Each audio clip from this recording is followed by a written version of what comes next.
Hello and welcome to the A is for Architecture podcast. It's 2026, and for the first episode of the year, I thought we might start slow and poetic, and rather inspiring, I think, by speaking with Patrick Hutchison, a builder in America.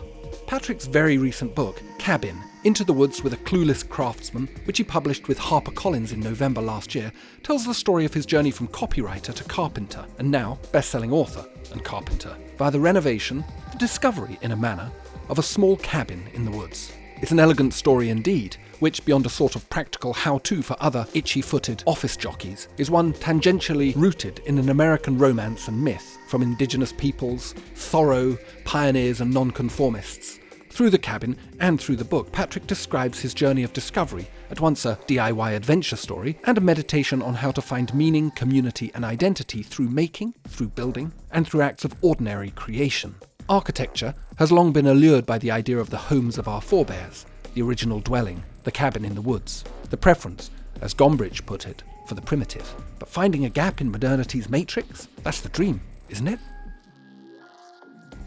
A is for Architecture, a podcast about architecture, buildings, urban culture and space.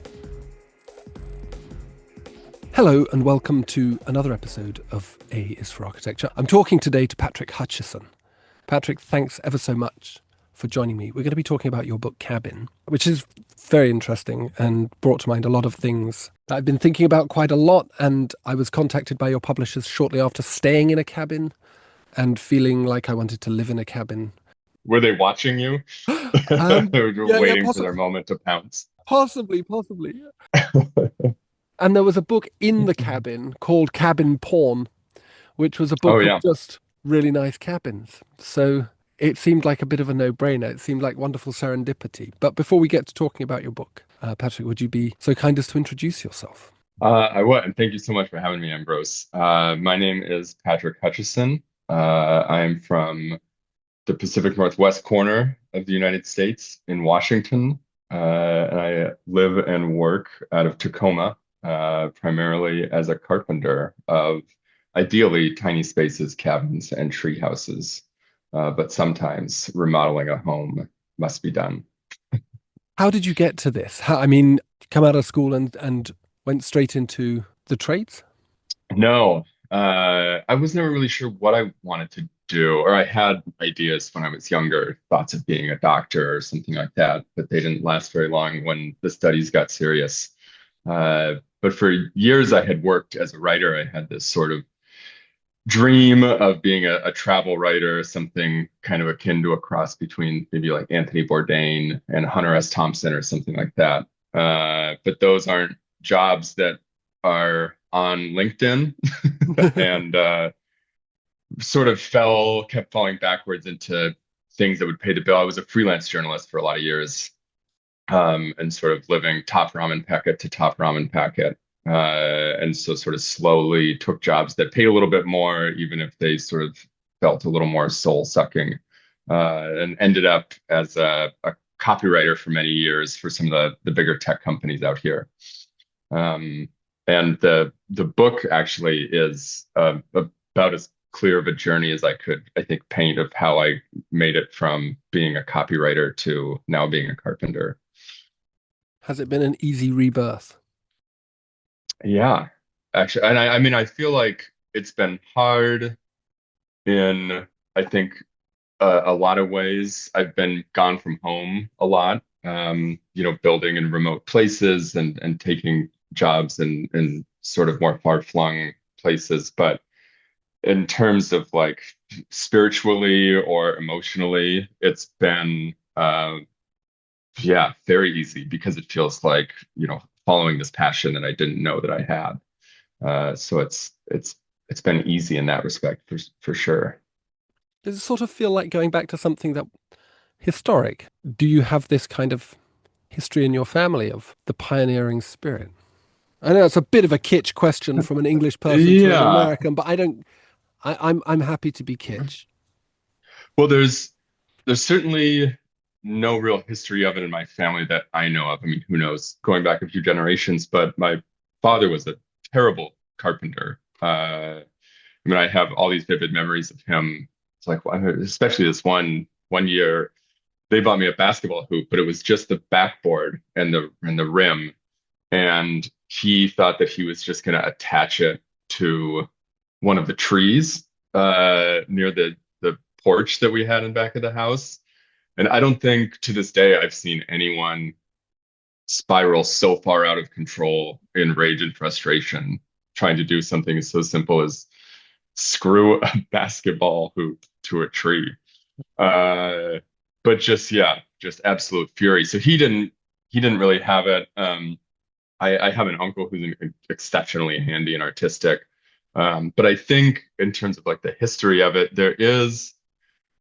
I think that it feels kind of like a return more of things that I was interested in as a kid. I grew up in the woods, and not deep woods. It was just sort of a suburban neighborhood that had a lot of trees around it. But I would spend whole summers just kind of going out into the forest around the house and just like building little tree houses or little lean-tos that just became a daily activity. Was to sort of go out there and create some little space. And the books that I was into when I was a kid, I don't know if Hatchet is popular out there. It's about a boy that his plane crashes when he's like 13 and he has to survive in the Canadian wilderness. Books like that and Swiss Family Robinson and things like that. All these sort of outdoor adventure tales, I think I was always super, super drawn to when I was younger. And I think the cabin felt like sort of a return to those little childhood adventures more than anything else. Yeah, I understand that. What was the moment where this thing happens? It's like a sort of Damascene moment, isn't it? This strange opportunity you get on Craigslist. Yeah, when the obsession began. I mean, yeah. I can only imagine you spending hours in front of your computer in Tacoma in an office job, probably already fantasizing about this moment. Or did it just come out of the blue?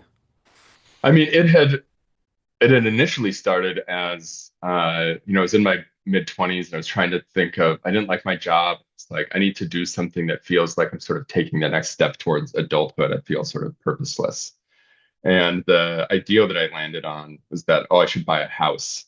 But when I talked to the banks, I could not afford a house, especially in the city. And so I started looking kind of further and further away, sort of kept zooming out on that real estate map and lowering the price simultaneously of what I was able to afford. And the things that I started seeing were little cabins, especially, unpermitted sorts of places. And they were all too expensive as well. But it sort of planted the seed in my mind of, it would be really great to have a little cabin. I think chasing that sort of childhood fantasy of tree houses and forts and things like that just felt like it would be a great place to go. And then, yeah, I was on Craigslist. Our house had been robbed recently, and I was looking on Craigslist to see if any of the stuff that I used to own was now for sale, to sort of, catch somebody. And defeated in that task, I just sort of on a whim typed cabin into the search bar. And this cabin that the book about was the first thing that popped up, and it just said cabin in Index, which is this mountain town that I knew. It was only $7,500. And it was the smallest one I'd ever seen, smaller than any of the ones that I'd seen on any of the real estate listings. It was only, 10 feet by 12 feet. And as soon as I saw the price for it, I just thought like, I have to have this.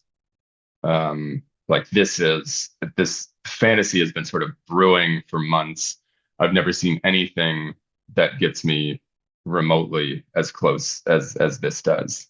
And it had nothing to do with like the fantasy of fixing it up or that I had dreams of being a carpenter at that point. It was truly, I just wanted the cabin. I just wanted the escape.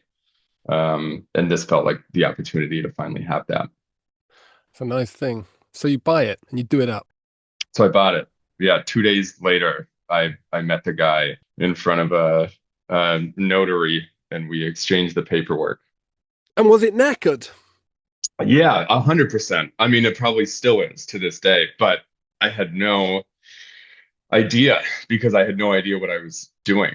And it's like, as if I were to go look at a used car and sort of generally know that cars have wheels and steering columns and windows and things like that. I think I sort of evaluated it with that level of expertise. I thought, look, it's got a door and there are windows here. Um, I mean, certainly there were some things about it that were obvious to me. I knew that, decks are not just joists, they have top pieces. I knew that, the driveway couldn't be the swamp that it was. I knew No. that I would have to have an outhouse. So sort of immediately I saw that there was work to be done, but it felt manageable, in part because I had no idea what it would take to do it. Mm.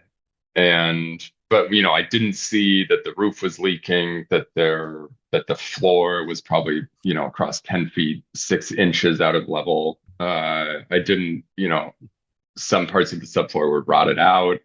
None of those things were obvious to me when I first saw it, in part because there were no lights. And I was just sort of searching around with my eyes in the dark and thought, yeah, this looks fine. I'll just get a broom and some deck boards and we'd be playing cards in here in no time.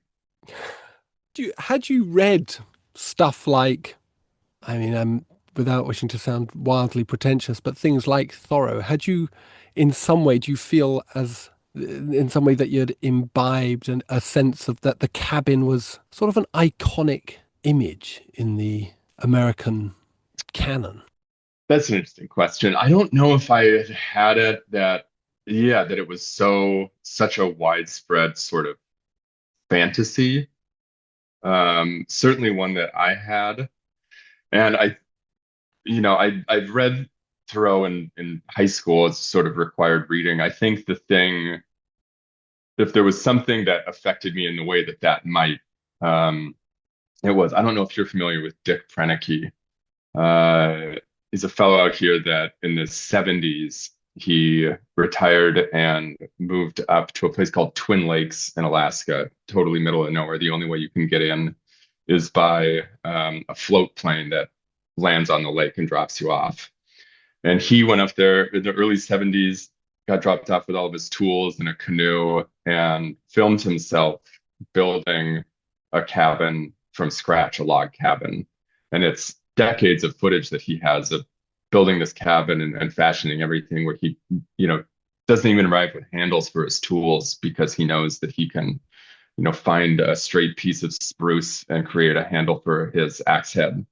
And he films all of it, and it is the most Zen-like. It's probably my favorite piece of multimedia ever created, because he's got a very calm, sort of Bob Ross, Alan Watts, like almost philosopher's way of talking. That's really, really comforting, and the life that he etches out there in the middle of nowhere in Alaska I would be hard for me to imagine anyone who is not sort of enchanted by it.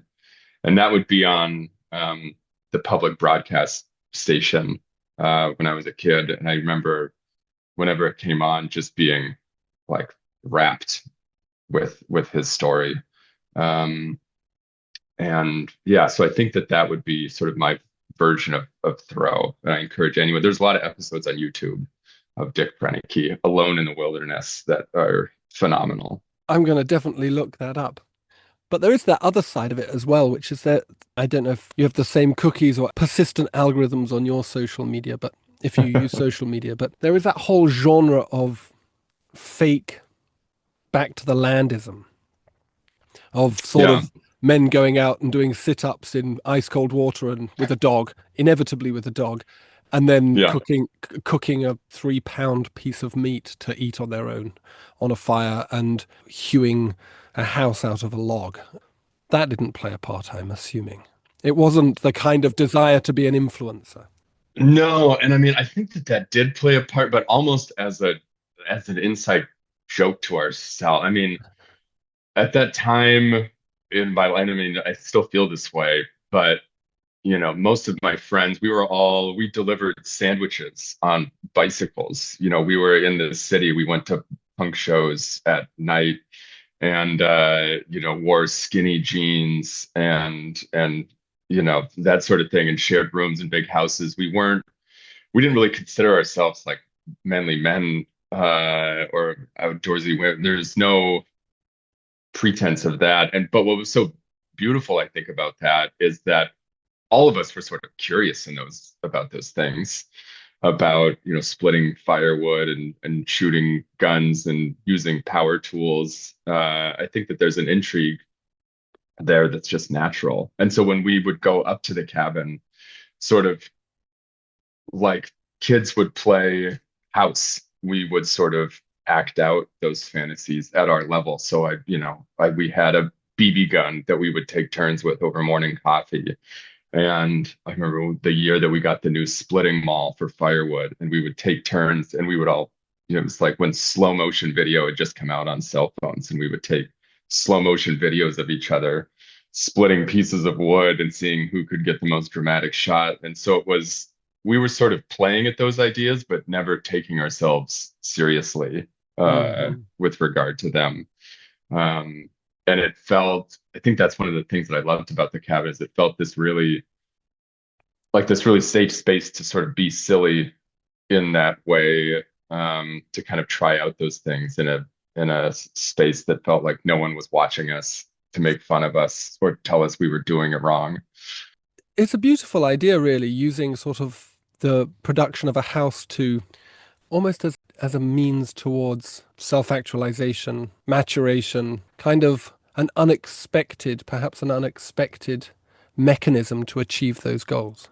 Yeah, and I think that it worked in both directions. I think in the one sense it was helpful for us to try those things out when we might not otherwise have been able to, just renting apartments in the city. And I think that, as much as we goofed off, with building things on the cabin, it was also, we got things done, and it inspired a confidence, I think, that was very useful in day-to-day lives. And I think that the reward of doing things with your hands, for anyone who's done it before, I think it's pretty obvious, but it was not something that we really had experience with.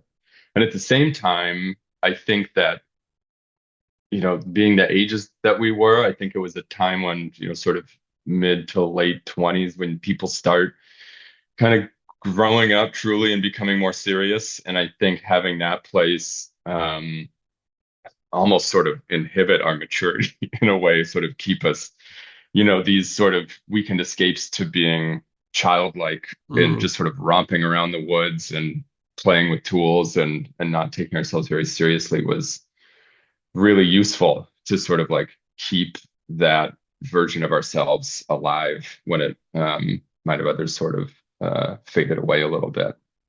Yeah, I do like this idea of the therapeutic effect of it. It's sort of to jump ahead from where I thought we might go. I like this idea that the act of building, and more broadly speaking, designing, because I think that's what it really is as well. There's the making side of things, but the act of figuring stuff out is fundamentally an act of design. I mean, did you find it in a way and did your friends find it in a way as a sort of helped mediate your kind of mental well-being for the trials ahead? Yeah. I mean, certainly I think that it was always a clarifying space to be. This was also around the time when like Instagram was becoming quite popular. And I think we all found ourselves starting to feel more than ever the sort of addictive pull of our phones and social media.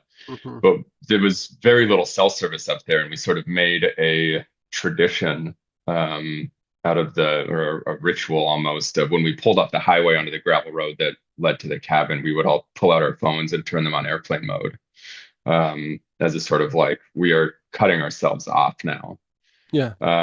And that process, I think, was always because we would get we would get bored out at the cabin. We would be forced to sort of have these long, rambling, wondering conversations about things. And I think that often that led to discoveries and knocked things loose that might not otherwise have. And, talking about design and the sort of creativity thing, like just being out there and cut off in that way as well. So many projects that I had, thought that I'd planned out in my head and went awry.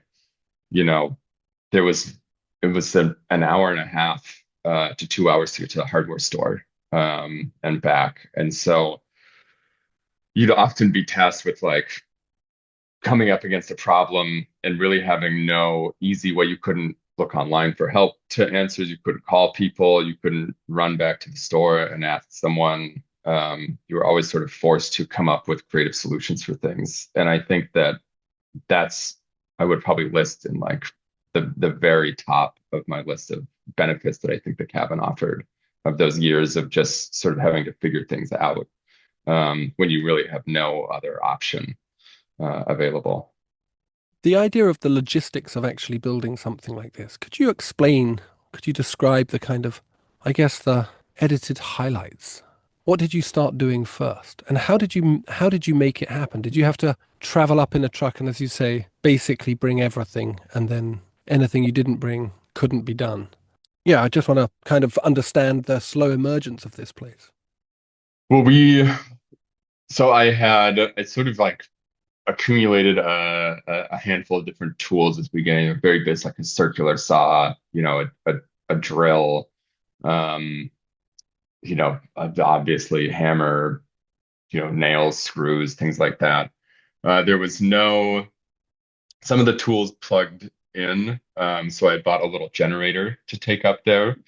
And so much of this is that this is my first foray into building, and so a lot of the things we just didn't have the right tools, and so we sort of had to make do. But it started with one sort of big surge of work.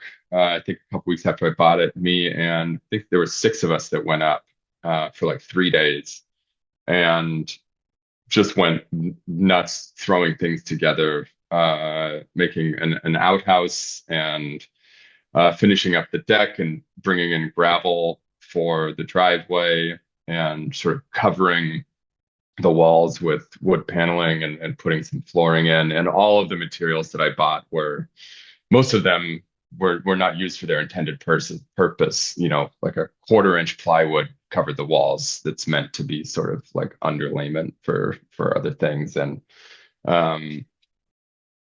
but we just sort of like went after it, and none of us were good. So the cuts weren't good. Nothing was clean.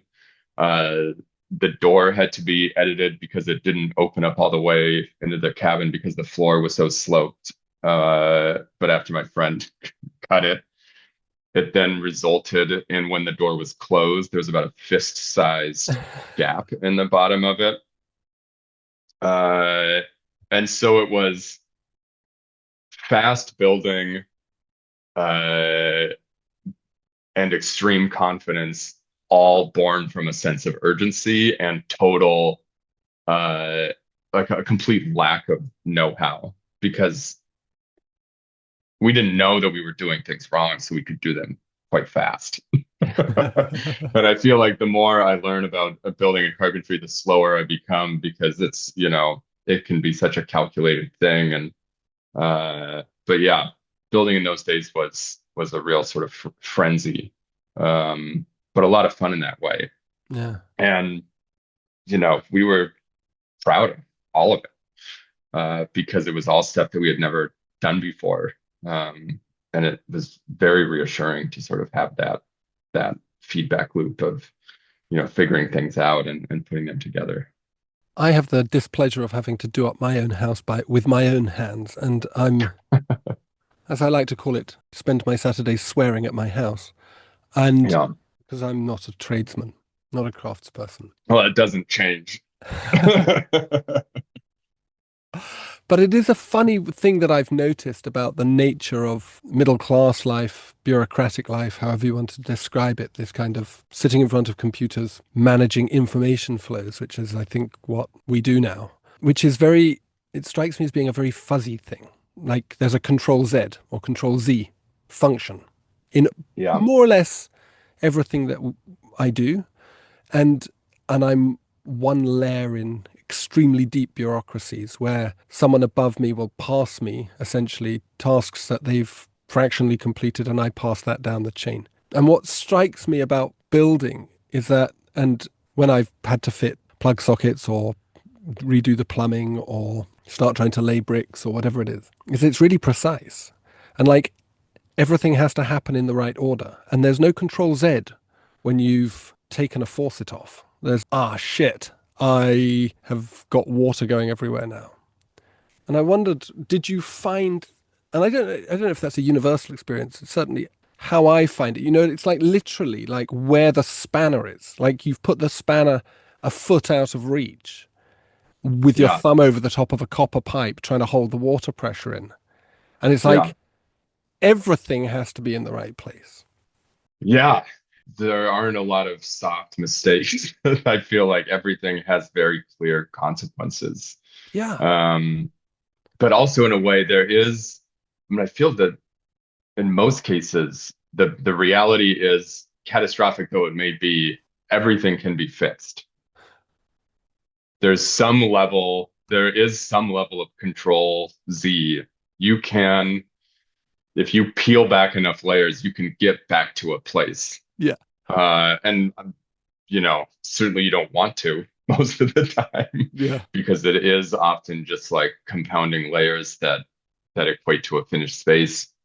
But I think that the tangibleness of it was what I loved about it, because at the office job that I had, there were so many things that I did, emails that I would send or spreadsheets that I would fill out, or things that I would write and then get sent off, and it felt sort of just like digitally, just like making things and throwing them into a canyon, or just like letting the wind take them away, where so many of my tasks, it's like understanding their value and their importance or their usefulness required a lot of pretty abstract thinking. Yeah.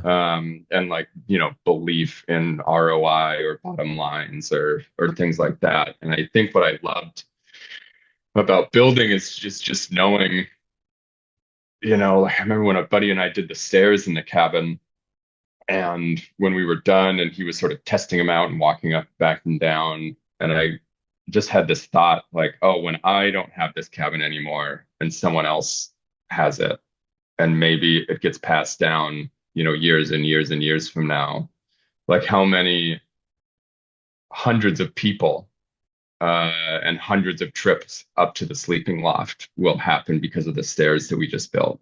Yeah. And this sort of like the legacy of even the smallest tasks, fixing a door so it doesn't squeak or it doesn't hang open or whatever it is, and how clear the benefit is that you've sort of imparted on something, and how long that will last. I really liked, that it made the work easier to do, I think, in a way, because it had such a clear benefit. Yeah. I was talking to one of my brothers about the nature of my work. As I say, a sort of bureaucrat in a way, a teacher bureaucrat. And the thing that he couldn't get, because he's a sculptor, and he couldn't get his head around, is that if I worked harder or better, it made no effect on anything. Yeah. But not on my income. And he was like really fascinated by this. And for me, that feels a little bit like that as well with what you're describing, is that you take on a cabin project and then your sweat and your sleep patterns become efficacious. Like it matters, which must be a very centering experience. Yeah. I think it simplified a lot of things in my mind for sure. And I think it got me out of a sort of cycle of thinking where, at work, I would often be trying to figure out, be like, does this matter? Is this the right thing to do? Is this really helpful? Hmm. And I think that sort of mode carried itself into other aspects of my life where I wondered, am I living in the right place? Am I dating the right person? Am I, what's my career path? What are my goals? There's like a lot of, I think, uncertainty and fuzziness that I found with that work. And I think once I started building, not that I had all the answers, but it felt like it quieted down my days in a way that I would sort of end up feeling content and proud and satisfied with the work that I had done. And that led to, more nights where I was just tired and happy to have just a good meal and to sit down in a comfortable place, and go to bed clean and warm and wake up and do it again. It's sort of it simplified things in a way that I think made sort of rippled out into other aspects of my life, that sort of quieted the noise Yeah. quite a bit. A cabin in the woods, I mean, is a sort of register of nature, isn't it? Insofar as removed from the urban frame and all of the protections of it, but also all of the oversight that comes with that. It's sort of subject to the extremes of the elements. And if you're not there and a window's left open or a tile comes off, shingle comes off, damage will be done and a building will suffer. Did you find the process of building and the act of occupying the cabin sort of made you more aware of nature and the relationship between you, the builder, and the natural world? Absolutely. And I think that was extremely evident where this cabin was. It was the only in this sort of community by the river. There were many other cabins and houses, some of them quite big, big log places with many bedrooms and Wi-Fi, and they had all the things. But this was the only little spur of a road that didn't have electricity. And so it had sprouted up, my little cabin and many like it. So all of the other ones on my road were similarly, just tiny little spaces. And when I got there, most of them were abandoned. And you could see very clearly, I mean, places that were never built well. I remember one place I think was sitting on a foundation of car batteries. But even still, you would see the way, I mean, Seattle has a reputation for being a rainy place, but Index further east, right up against the mountains, gets twice as much rain as Seattle. Whoa. And so it's a rainforest. It's a very drippy, dense, dark, covered in ferns and moss. And it would just devour places that weren't kept up. The maple leaves would accumulate against siding and moss would grow underneath, and out of the moss would grow ferns, and the ferns would trap more leaves and the wood would rot out and then fall off and it would work its way inside. And you could see almost in real time this sort of digestive nature that the woods could have on a place if it wasn't kept up. And very quickly, the cabin became a place that was very meaningful to me. Like it really had sort of a soul. And I think knowing and seeing what the woods could do to a place that was sort of forgotten, it, I think, inspired in me like a real sense of responsibility for protecting the cabin, which I think only gave it more, in the same way that we come to love children and pets and other things that we take care of. It sort of had that inspired that in me to sort of protect it and take care of it. And so a lot of times it would be, I'd be back home and it would be raining, and I would look up the weather and Index and see that it was raining there too. And I would be worried at night that there was a leak in the roof, or yeah, that one of the windows had been left open, or that, mice were getting inside or something like that. And a lot of times it was that worry that would sort of compel me to go back up there, and check in on it and take care of it, and, clear the leaves from the porch, and clean out the gutters or whatever it was. Um, which in turn, only made me, it always sort of, and every time that I went up there and I did it, and then I would feel better. And I think that feedback loop only, so a lot of trips up to the cabin were sort of inspired by nerves. But every time that I went up there, I was always glad. I was like, oh, why didn't I just want to come up here just for the sake of being up here? Because it's so wonderful. Yeah, yeah. Did you get help from the community? I know you said that there were a lot of abandoned houses, but was there a kind of feedback from the community? And I guess just in the practical sense, but also in the sense of, as you worked on this place, were you doing it in relation to or response to what you saw as being normal and expected in that space, in terms of like building the cabin itself? Yeah, certainly. I mean, it was pretty clear from seeing the other places that anything went as far. Like, they were all very clearly DIY, cobbled together projects. Yeah. So I think that was always comforting to see. And I did slowly meet some neighbors. On my road, there was no one that was living there full time. And so there was this sort of built-in, I don't know, sort of camaraderie that came with, oh, if you're not living up here full time, I see the state of your place, and I sort of know automatically that we are, um, brothers and sisters in whatever the calling is to be out here, because it's clear that you're also bringing in jugs of water to drink from, and that I see that you have a range of cans for your BB guns. Like, there's something, I don't know, hardwired into us that makes us come out here.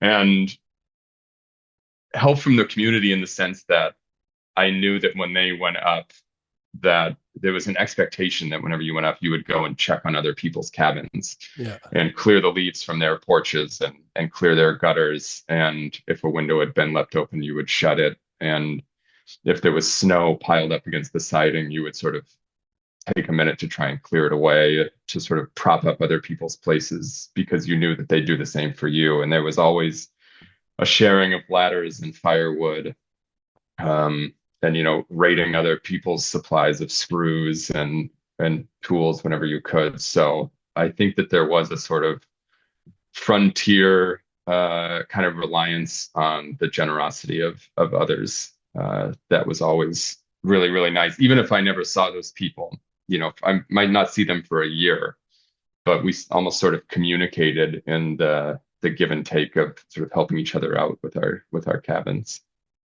I'm just looking at it on Google Earth.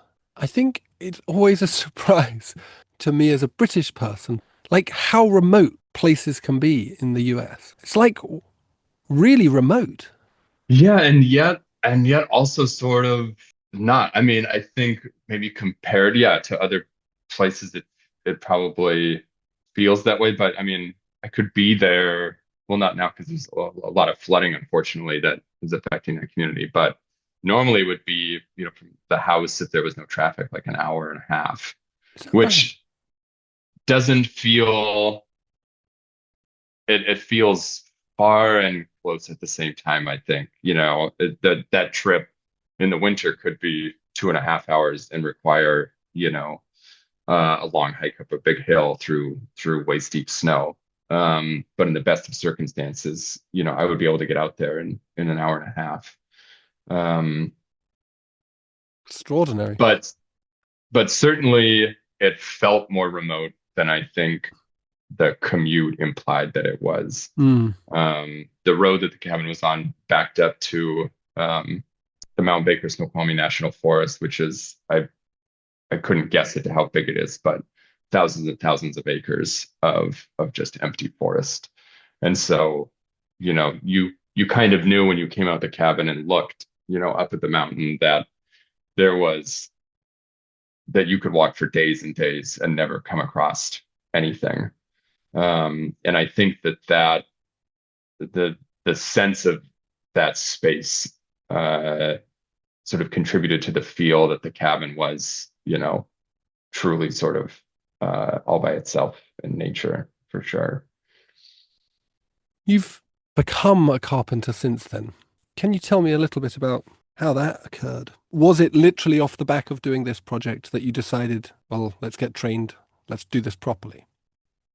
Yeah, sort of. I mean, I had done one of these friends that I did a lot of these cabin projects with. He also was a writer and worked in an office down in California. And he and I were often sort of commiserating over our distaste for our desk jobs and our interest in building. At the same time that I was fixing up the cabin, he was fixing up a sailboat in San Francisco and living on it.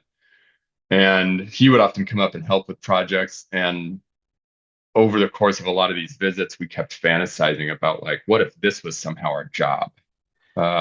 What if we could just build little cabins in the woods and do this full time? And would we even like that? And I think that we were nervous about switching careers because it had taken us, almost 10 years to realize that we didn't really like writing as a job. And I think we worried about, oh, well, if we change careers, then we'll have to, if we want to get into building, we'll have to go to trade school and we'll have to sort of earn our place and be doing kind of grunt work for a long time. And that would be quite an investment to just 10 years from now find out that we don't really like building full time. It's just a fun weekend thing.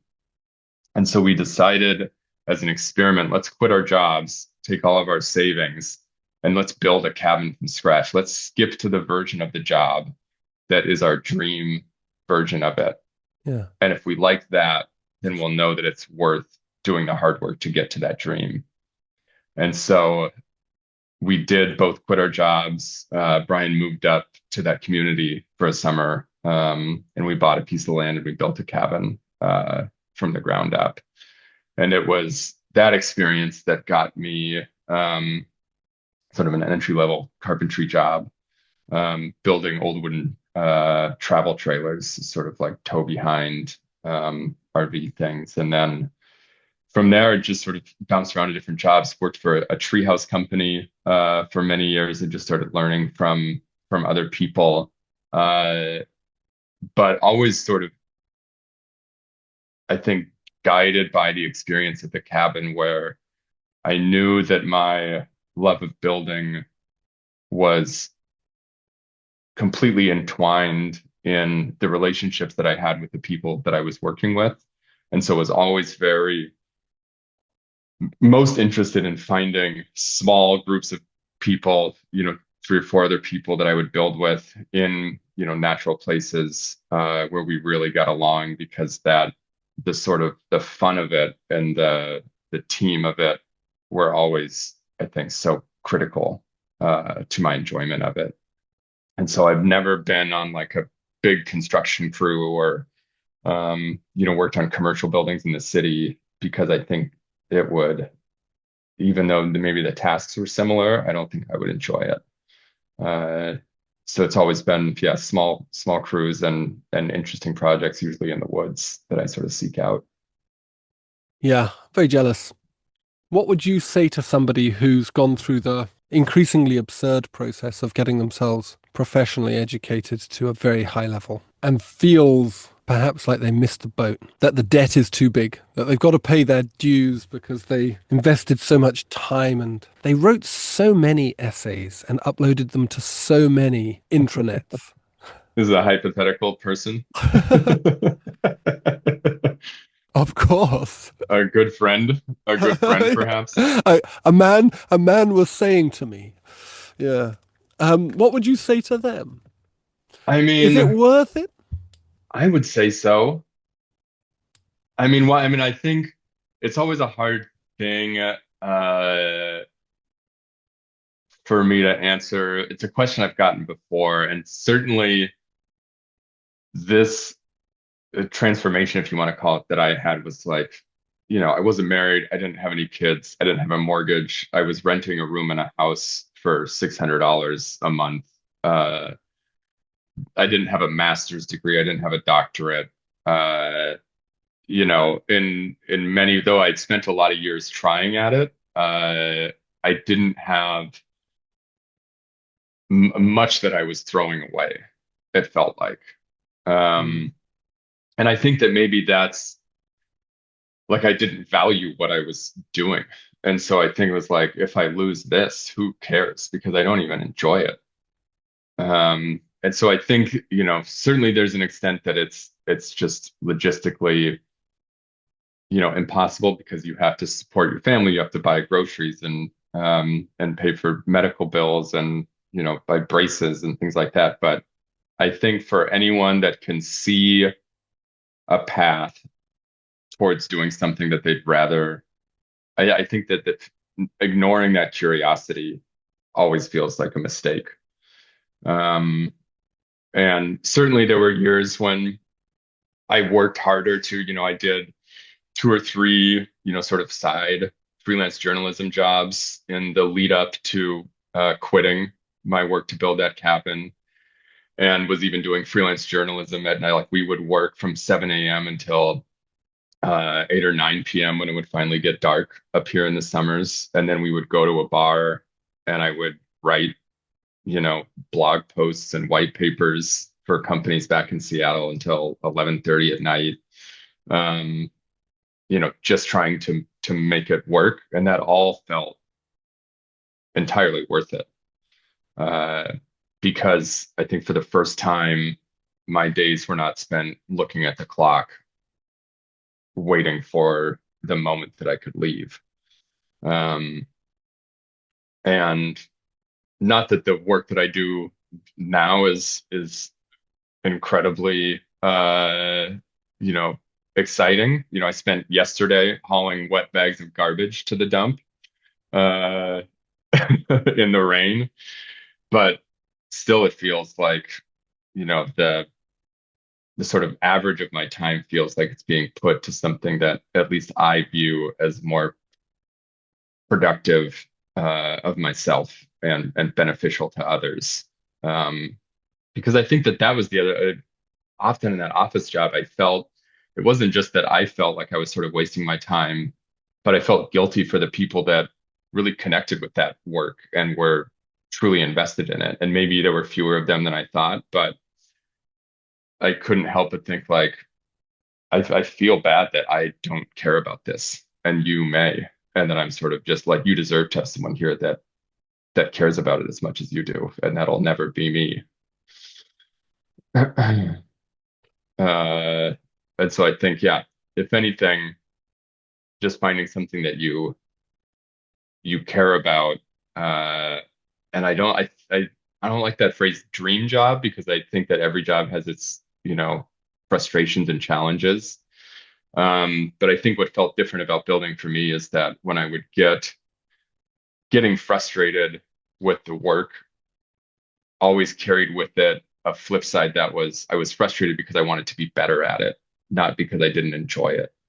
It's because, if I made a mistake, I wanted to not be making mistakes because I wanted to be just very good at the task. And that was new for me. Yeah. And something that I still have. Messiness and improvisation seem to be kind of things that perhaps scare people off from getting involved in making things, not necessarily becoming professionals. Do you think that everybody would benefit from a cabin in the woods kind of project? Yeah, absolutely, I do. I mean, certainly there are people who would, hate going to the outhouse or heading into the shovel or into the woods with a shovel as we did before the outhouse was finished. But I think that working with your hands and creating things, whether it's a cabin or a crafts project or gardening or landscape, I think that anything where you're interacting with the world in just a very tangible, hands-on way would benefit everyone uh, to some degree. Because I think in part it's a job that's will give you, I think, satisfaction and a feeling of productivity that's just not found in so many aspects of life now. I feel like so much is dependent on a digital feedback, that we've often forgotten what it feels like to put something together, or, spend all day cooking a absurd meal or something like that. I think, cooking is another great example of just the satisfaction that comes from kind of making things. So yeah, I think finding the outlets for that instinct more and more are always good for folks. Great. It's a lovely point to finish on. Thanks ever so much, Patrick. Thank you. The house we built gradually from the ground up when we were young, 3 rooms, the walls, raw trees, burned down last year, they said. I didn't see it, and so the house is still there in me. Among branches, as always, I stand inside it looking out at the rain moving across the lake. But when I go back to the empty place in the forest, the house will blaze and crumple suddenly in my mind, collapsing like a cardboard carton thrown on a bonfire. Summer's crackling, my earlier selves outlined in flame. Left in my head will be the blackened earth, the truth. Where did the house go? Where did the words go when we have said them?